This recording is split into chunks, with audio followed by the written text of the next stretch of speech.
Hello student, स्वागत है आपका एजी ऑनलाइन स्टडी में। और हम आज से एक नए सीरीज की शुरुआत करेंगे जो होने वाला है आपका इंग्लिश ग्रामर।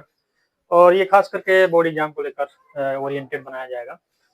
और इस चैनल पे आपको पहले तो मिलते थे कई सब्जेक्ट के वीडियो, जैसे कि हो गया आपका साइंस रिलेटेड, मैथ से रिलेटेड, लेकिन अब से इंग्लिश से भी रिलेटेड वीडियो आपको मिलते रहेंगे।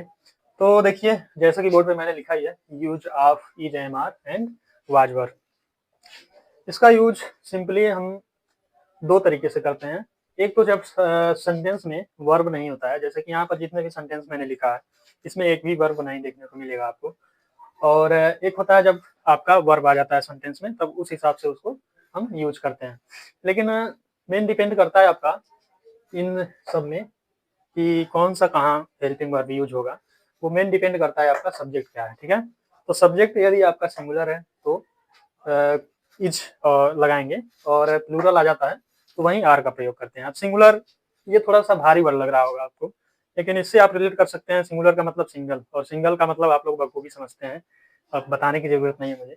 तो जहाँ पर सिंगल सब्जेक्ट दिखेगा उसको क्या करेंगे, उसके साथ इज चिपका देंगे, या उसका मसीहा समझ लीजिए इज है, ठीक है। सिंगल का साथ देने के लिए क्या लगाएंगे, इज, ठीक। और सब्जेक्ट क्या है कि सब्जेक्ट से बोलते हैं जिसके बारे में सेंटेंस में बात की जा रही है।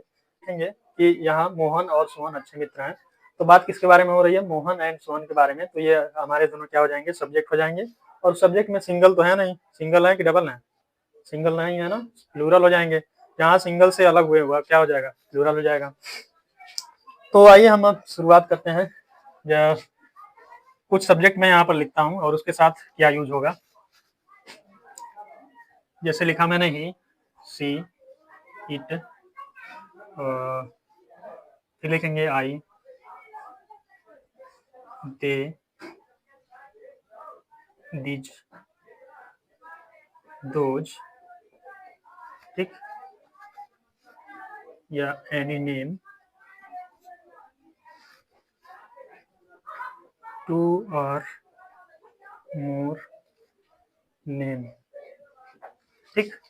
तो देखिए यहाँ पर मैंने सब्जेक्ट के तौर पे लिखा है he, she, it, I, they, these, those, two और मोर नेम, और यहाँ पर एनी नेम। एनी नेम का मतलब है सिंगल नेम, ठीक। तो जैसे कि समझते हैं आप लोग, ही सिंगल है और सी भी सिंगल, इट को भी सिंगल माना जाता है, सिंगल होता ही है। और आई के साथ हम क्या लगाते हैं, एम लगाते हैं। तो यहाँ पर सिंगल है, तो जैसा कि मैंने बताया था, सिंगल के साथ क्या लगाएंगे, इज, या सिंगल का मसीहा कौन है, इज, ठीक।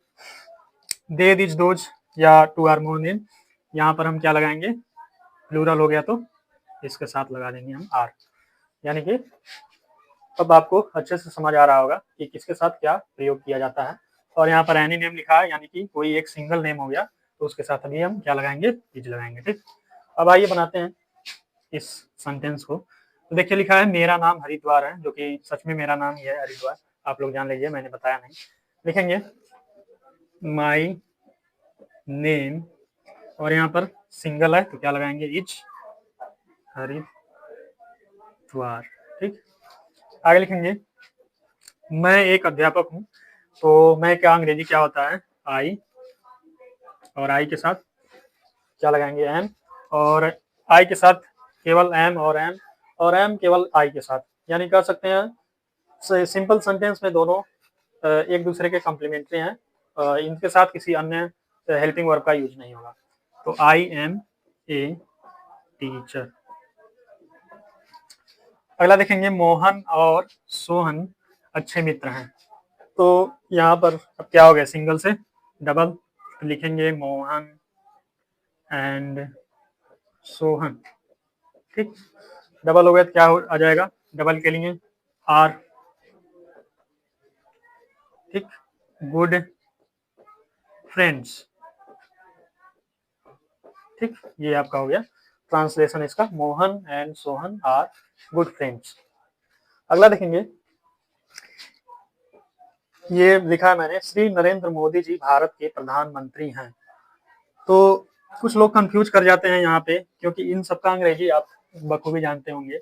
इसका अंग्रेजी लिखा जाता है, इसका बताया जाता है हूँ, ठीक, और इसका है, ठीक। तो तीनों की अंग्रेजी ये बताई जाती है।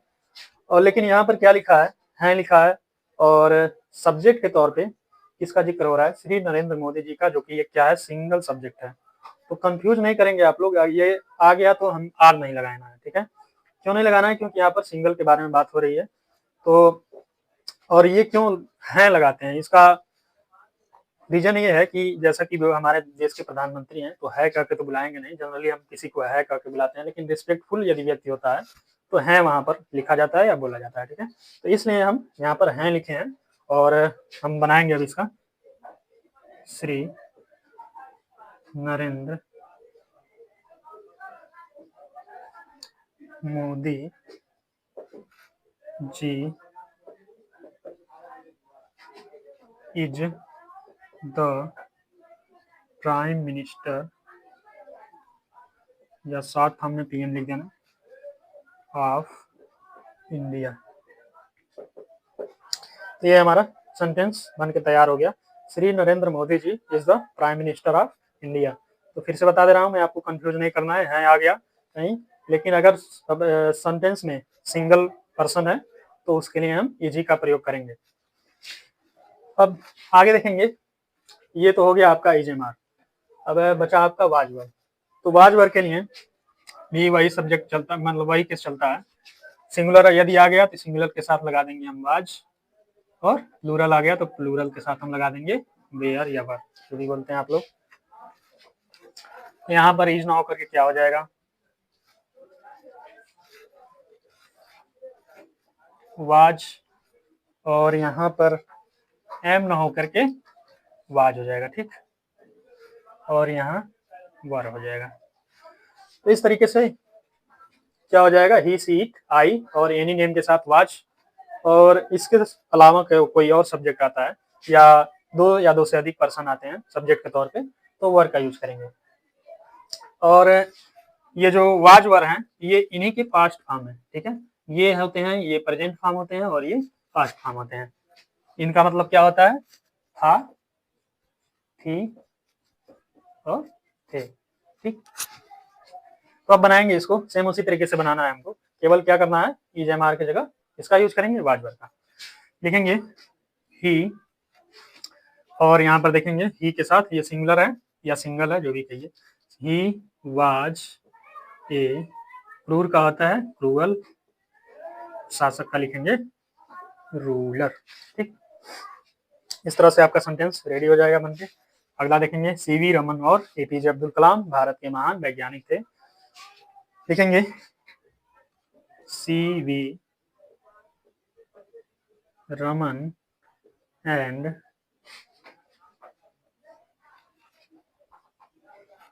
एपीजे अब्दुल कलाम। जैसा कि मुझे बताने की जरूरत नहीं होनी चाहिए कि यहाँ पर वाज लगाएंगे वर लगाएंगे, सिंगल से ज्यादा हो गया तो क्या लगा देंगे? वर लगा देंगे। वर द ग्रेट साइंटिस्ट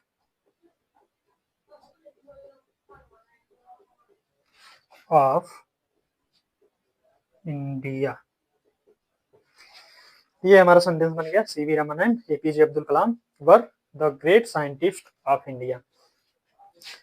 और कुछ लोग ये भी गलती करते हैं कि यदि ये मान लीजिए आ गया बीच में, तो क्या करते हैं लोग? ये कैपिटल में लिख के स्मॉल लिख देंगे, यहाँ भी क्या कर देंगे? कैपिटल में लिख करके स्मॉल कर देंगे। ये बहुत बड़ी गलती है आपको, और इसी तरीके का जो करेक्शन आपको करने के लिए मिलता है बोर्ड एग्जाम में पंक्चुएट करके, ठीक है?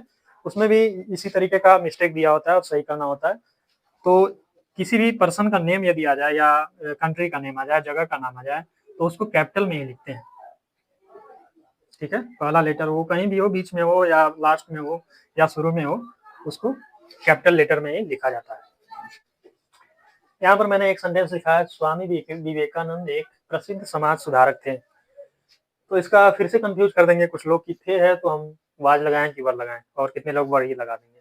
जैसा कि मैंने पिछले सेंटेंस में भी बताया कि वहां पर क्या लिखना है। सिंगल अगर सब्जेक्ट के तौर पे सिंगल पर्सन है तो हम लिखेंगे सिंगल वर्ब, हेल्पिंग वर्ब।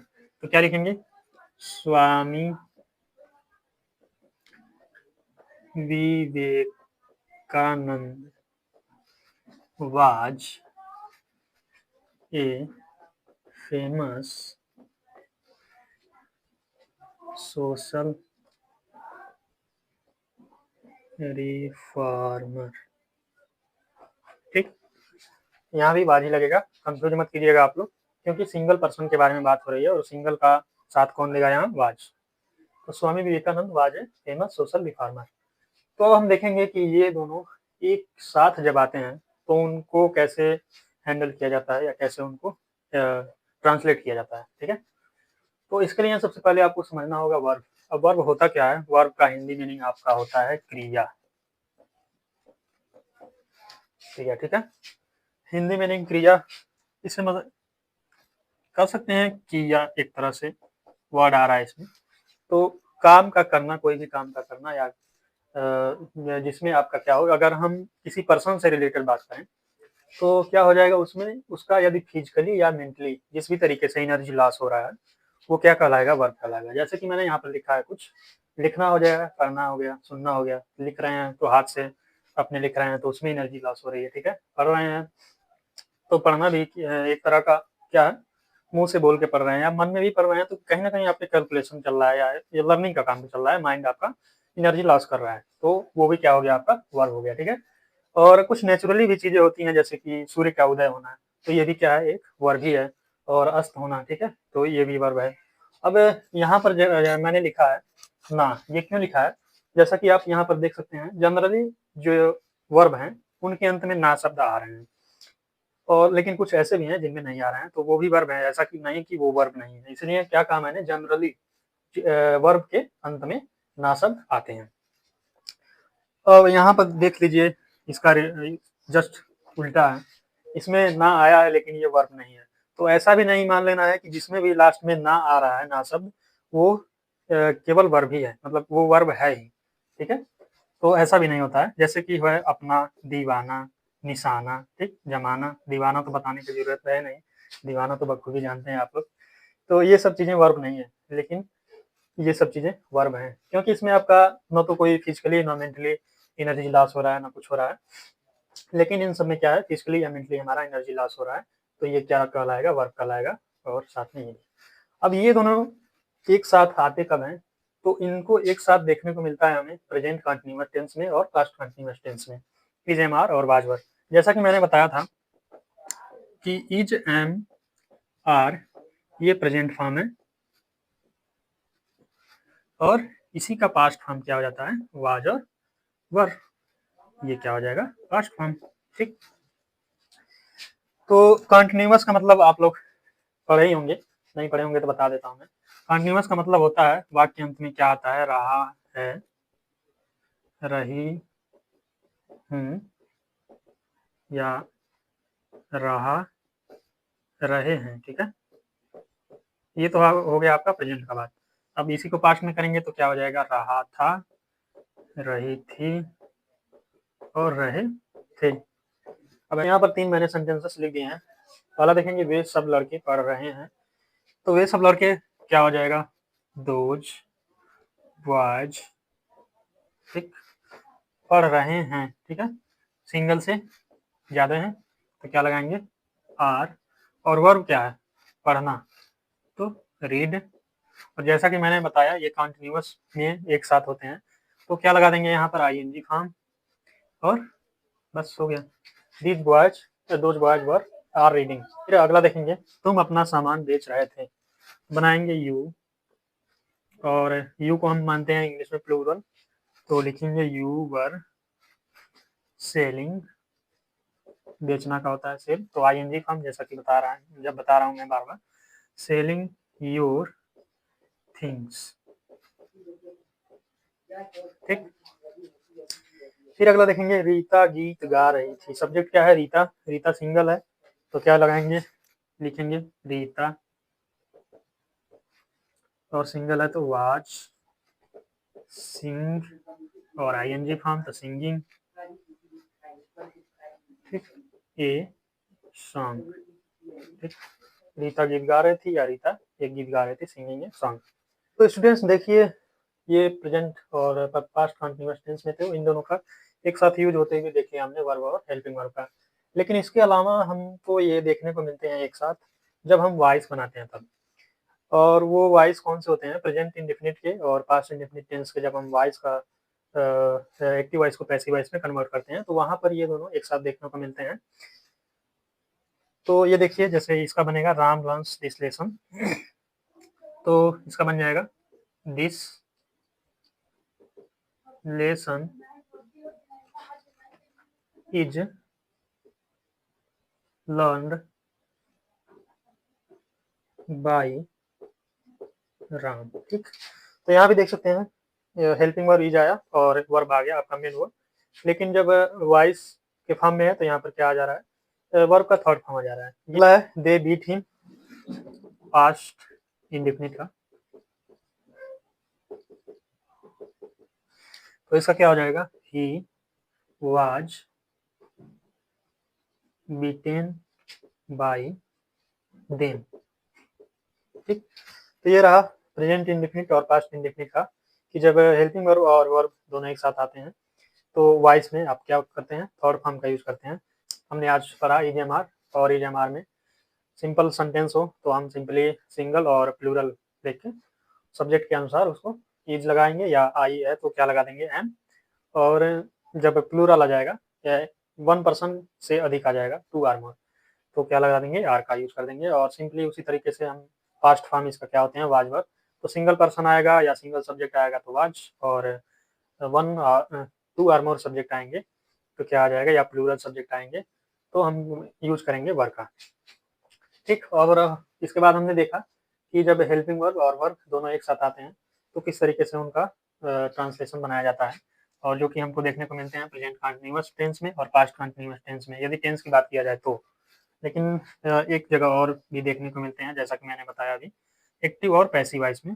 और एक्टिव और पैसिव वॉइस में कहाँ, प्रेजेंट इंडेफिनिट टेंस में और पास्ट इंडेफिनिट टेंस में। ये दोनों टेंस का हमने एग्जाम्पल भी देखा। और वर्ब के बारे में देखा हमने कि वर्ब किसे कहते हैं और क्या पहचानने की ट्रिक होती है। इसमें यदि पर्सन से रिलेटेड बात की जाए तो उसमें फिजिकली या मेंटली आपका एनर्जी लॉस हो रहा है, कोई काम कर रहे हैं, तो उसको क्या कहलाएगा, वो वर्ब कहलाएगा। जैसे यहाँ पर कुछ मैंने एग्जाम्पल भी लिखा था, लिखना, पढ़ना, सुनना, और जनरली इनके वो अंत में ना शब्द आता है। और कुछ ऐसे भी वर्ब होते हैं जिनके अंत में ना नहीं आता है, जैसे कि हो गया उदय अस्त। और कुछ ऐसे भी शब्द होते हैं जिनमें ना आता है लेकिन वो वर्ब नहीं होते हैं, इसलिए मैंने जनरली शब्द का यूज किया था। और इसके बाद हम देखते हैं, ये रहा आपका होमवर्क। इसमें आपको फिल इन द ब्लैंक्स के टाइप पे दिया गया है कि हम कहाँ पर क्या भरेंगे। जैसे एक यहाँ पर मैंने एग्जाम्पल के तौर पे लिया है, श्याम वेरी हैंडसम। ठीक, तो श्याम सिंगल है, सिंगल सब्जेक्ट या सिंगुलर सब्जेक्ट, तो क्या लगा देंगे, या तो इज लगा देंगे या तो वाज लगा देंगे। ठीक, बोर्ड एग्जाम में आपका इसी तरीके से पूछा जाता है, फिल इन द ब्लैंक्स के तौर पे, ना कि आपको इतने आसान जो सेंटेंस होते हैं उसको बनाने के लिए या ट्रांसलेशन करने के लिए नहीं मिलता है जनरली।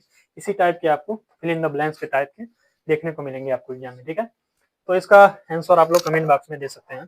और आज का वीडियो कैसा लगा कमेंट जरूर कीजिएगा, रिव्यू दीजिए, जो भी हो कमियां या जो भी हो उसको अगले वीडियो में हम लोग इम्प्रूव करने का प्रयास करेंगे।